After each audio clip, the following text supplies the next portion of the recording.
I'm replacing my side view mirror. Oh, I'm Mike, the backyard mechanic, and this is the Lexus. And that's the Mustang. It's sleeping.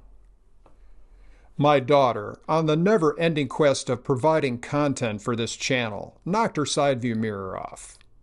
It happened at a Sonic drive-in. Here are some pics. She said she backed into a pole.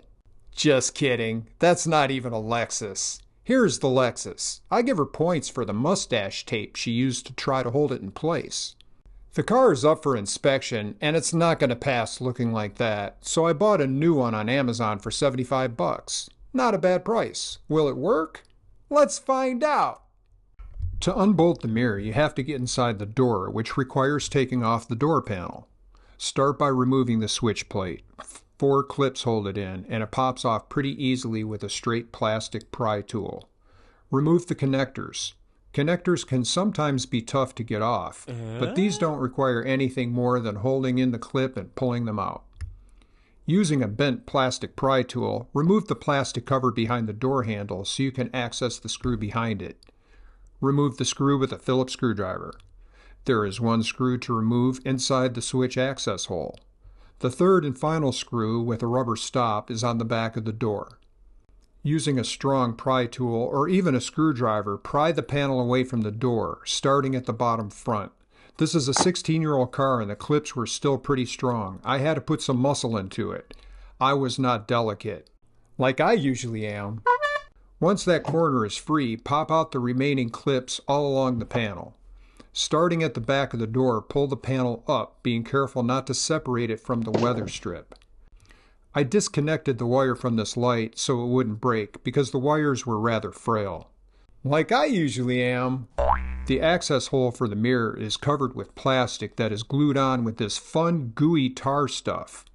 I got some of this in my hair. On purpose. Looking down into the door through this window opening, you can see where the mirror studs are located. Remove the studs with a 10mm deep dish socket. Careful not to drop the nut into the door. Shit. Like I did. I have various magnetic tools to fish the nut out, but fortunately the new mirror comes with nuts, so that nut will stay in the bottom of the door forever. The other 2 nuts are easier to remove. The mirror base is lightly sealed to the door with a gasket. This can be easily removed with a pry tool.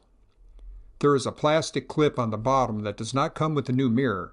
This is not critical, but it holds the mirror in place while you are installing it. So I want it.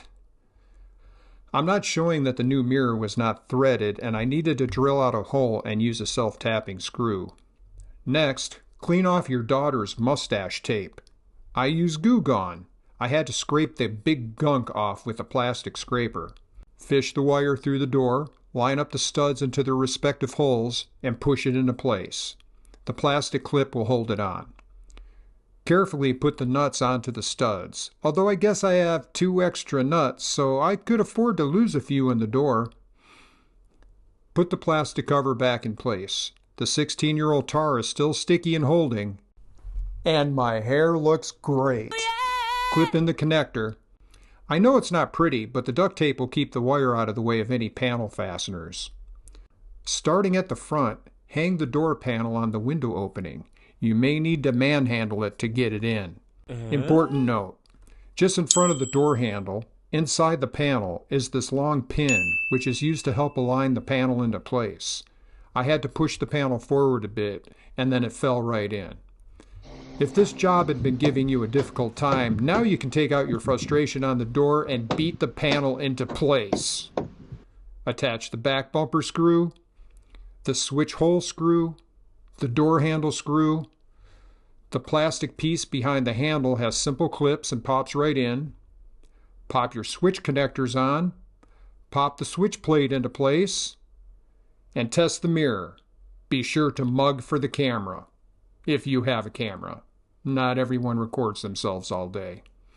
And the Lexus is ready for inspection. Hey, I have a fan online. Hey fan, did these tips help you work on your car? I like this better.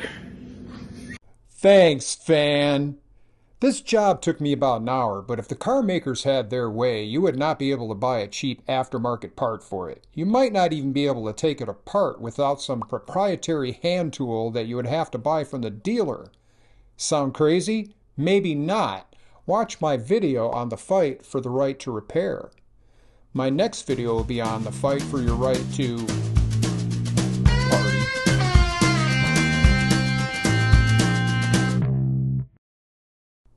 Why are you still watching? I didn't screw up this time. You would not be able to buy a cheap aftermarket part for it. You might not even be...